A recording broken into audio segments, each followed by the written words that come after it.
Detective Emily Carter was halfway through her third coffee of the morning when her desk phone rang. The precinct was always buzzing with noise, ringing phones, hurried footsteps, the low hum of conversations, but something in Officer Delgado's voice cut through the chaos. "Detective, we got a case. Missing person. College girl, no history of trouble, vanished overnight." Emily sat up straighter, placing her coffee down. "Name?" "Jessica Reynolds, 22. Last seen leaving her shift at the Roasted Bean near Harvard Square. She clocked out at 9:30 p.m. but never made it home. Her roommate reported her missing this morning." Emily glanced at the clock. 10:07 a.m. Less than 12 hours. Not enough time to panic, but enough to be concerned. The first 48 hours were critical in a missing persons case. Any signs of foul play? No break-in at her apartment, no known enemies. Roommate says she was supposed to meet her for a movie, but never showed. Emily exhaled and grabbed her coat. "I'm on my way." Jessica's apartment was neat. Almost too neat. A stack of textbooks sat on the coffee table, a laptop still open on a paused YouTube video, a jacket draped over the chair as if she had been planning to come back. Nothing screamed "run away." Lisa, Jessica's roommate, was pacing near the kitchen, her hands trembling as she clutched a phone. "She's not the type to just disappear," Lisa said. "She was excited about our movie night. I called, I texted, nothing. It's not like her." Emily scanned the apartment. Jessica's phone was missing, but her purse was on the counter, untouched. Her bank account showed a single transaction from last night, a coffee shop purchase at 9:46 p.m. Emily turned to Lisa. "Did she ever mention being followed? Anyone bothering her lately?" Lisa shook her head. "No. But now that you mention it, she had been acting weird the past week. Jumpy, checking over her shoulder a lot." Emily's gut twisted. She pulled up traffic cam footage near the cafe. Jessica was there, walking briskly. Then she glanced back, once, twice, before stepping into the shadows. And then she was gone. Jessica's apartment felt like a ghost town. Untouched, waiting for someone who might never return. Detective Emily Carter took a slow, deliberate look around. Every missing person left behind a trail, even if they didn't mean to. It was her job to find it. Jessica's room was surprisingly neat for a college student. Her textbooks were stacked perfectly, her bed made, and her laptop sat open on the desk. The screen showed an unsent email, but the text box was empty. Emily made a mental note to have it analyzed. Lisa, Jessica's roommate, was still pacing near the kitchen, her arms folded tightly around herself. "She was excited about our movie night. She wouldn't just ghost me like this," she said, her voice shaking. "Has anything been different about her lately?" Emily asked. Lisa hesitated. "She's been anxious, checking over her shoulder. I asked her about it, but she brushed it off." Emily nodded, her instincts kicking in. Jessica had sensed something. That meant she hadn't just disappeared. Something had happened to her. She pulled up Jessica's phone records. The last call was to an unknown number. The last transaction was a coffee shop charge at 9:46 p.m. That was her last confirmed sighting. Emily grabbed her coat. "I need to check that cafe." The Roasted Bean was a cozy, student-friendly cafe tucked into a corner of Harvard Square. A barista recognized Jessica immediately. "Yeah, she was here last night," he said. "She looked kind of stressed, though, kept glancing at the door like she was expecting someone." "Did anyone approach her?" Emily pressed. Detective Emily Carter sat at her desk, staring at Jessica Reynolds' case file. Something wasn't adding up. A 22-year-old college student, good grades, steady job, no criminal record. Jessica didn't fit the profile of someone who would simply vanish. But the way she had been acting before her disappearance, nervous, looking over her shoulder, told Emily one thing. Jessica had known something was coming. And then there was the burner phone. Mark Sullivan, Emily's partner, dropped a plastic evidence bag onto her desk. Inside was the second phone, found hidden in Jessica's apartment. Guess what? No social media, no saved contacts, just a handful of incoming calls, all from one number, he said. "The same number she called before she disappeared?" Emily guessed. Mark nodded. "Traced it to a burner, bought with cash at a gas station in South Boston 2 weeks ago. Emily picked up Jessica's primary phone, scrolling through her messages. Something caught her eye. An unsent email sitting in her drafts folder. The subject line was blank, but inside, a single sentence had been typed. "If something happens to me, it wasn't an accident." Emily's breath caught. She swiveled her chair to face Mark. She knew she was in danger. Emily and Mark paid a visit to the gas station where the burner phone had been purchased. The cashier, an older man with deep lines on his face, scratched his chin when Emily showed him Jessica's photo. "Yeah, I remember her. She looked nervous, kept glancing around while she was here. Bought the phone, paid in cash, and left fast." "Was she alone?" Mark asked. The cashier hesitated. "No. A guy was with her, older, maybe late 40s, wearing a baseball cap. Didn't say much." Emily's stomach tightened. "Security cameras?" The cashier sighed. "Sorry, cameras have been busted for months." They were losing time. Back at the precinct, Emily dug into Jessica's recent activity. A breakthrough came when they found out Jessica had been interning at a high-profile law firm. Among their current cases, a lawsuit against a wealthy Boston businessman tied to corruption. Jessica had access to information powerful people didn't want getting out. And now she was missing.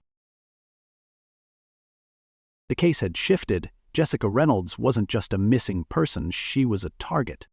Detective Emily Carter sat at her desk, staring at a grainy traffic cam image. It showed Jessica walking near Harvard Square, her face barely illuminated by passing headlights. A dark SUV was parked across the street, its headlights off, its tinted windows hiding whoever was inside. Emily's gut told her this vehicle was the key. Mark Sullivan, her partner, strode into the room, tossing a file onto her desk. "Got a hit on that SUV.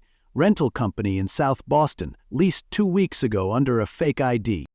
Emily flipped through the pages. "Security footage from the rental place?" Mark pulled up a video on his phone. The quality was poor, but the figure was clear enough. A man in his late 40s, rugged, with a noticeable scar running along his jaw. Emily's stomach clenched. She knew that face. "That's Lucas Kane," she said, her voice tight. Mark's eyes widened. "You mean the Lucas Kane?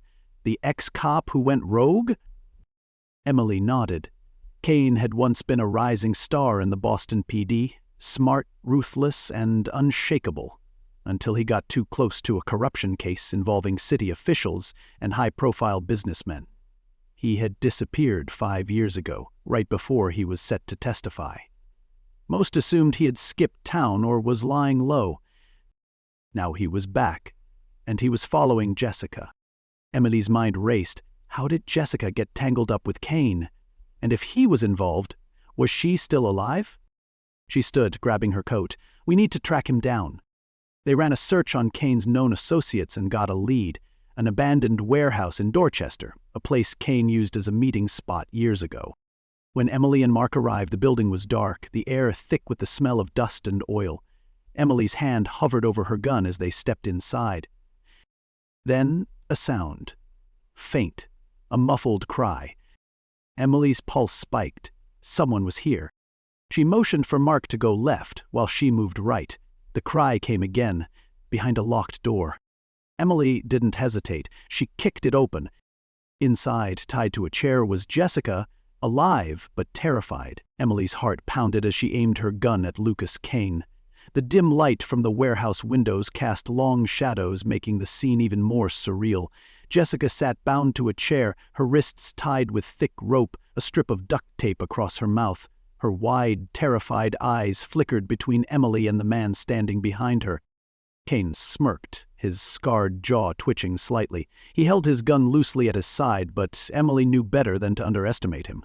This was a man who had spent years as both a cop and a fugitive. He knew exactly how to handle a standoff.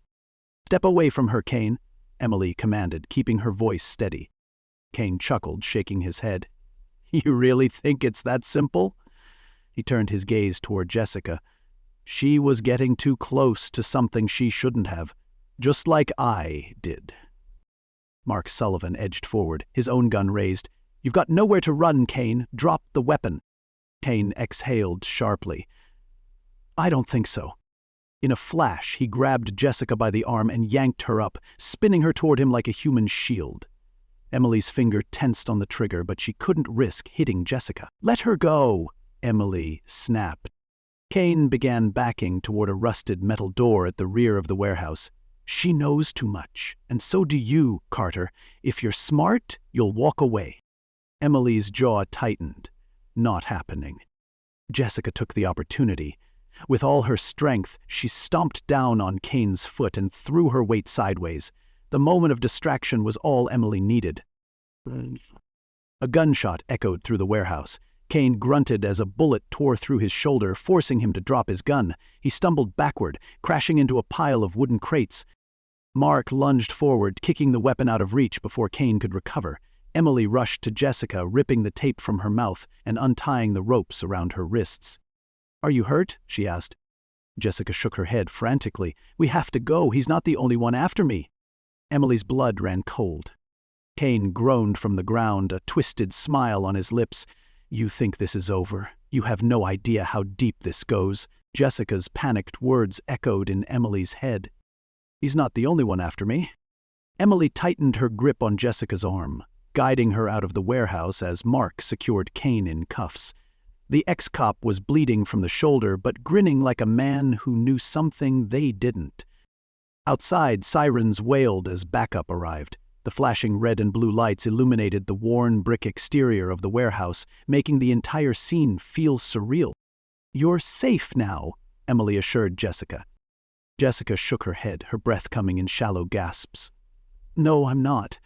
You don't understand." Emily glanced at Mark, who was shoving Kane into the back of a squad car. The man had gone quiet, his smug expression fading into something unreadable. Emily turned back to Jessica. "Then explain. Who else is after you?" Jessica swallowed hard. "The people behind the lawsuit. The ones I was investigating at the law firm. I found documents, proof of bribery, illegal deals, names of powerful people. I think Kane was hired to scare me off, but when I didn't back down, they wanted me gone." Emily's stomach twisted. This was bigger than just one missing person case. "Where are the documents now?" Jessica hesitated. "I hid them. If I go back to my apartment, they'll find me." Emily exchanged a glance with Mark. They had two choices: put Jessica into protective custody and go after the people responsible, or let her lead them to the evidence, risking exposure. Before she could speak, a black sedan rounded the corner at high speed.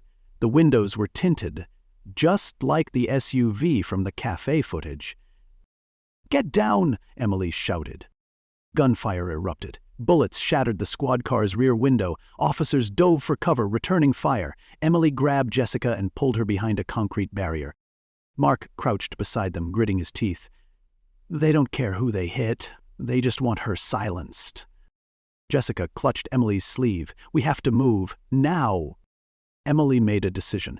"We take her somewhere safe, get the evidence, and bring them down. No more running." Mark nodded, his jaw tight. As the gunfire died down and the sedan peeled away into the night, Emily knew one thing for sure. This was far from over. It was just beginning.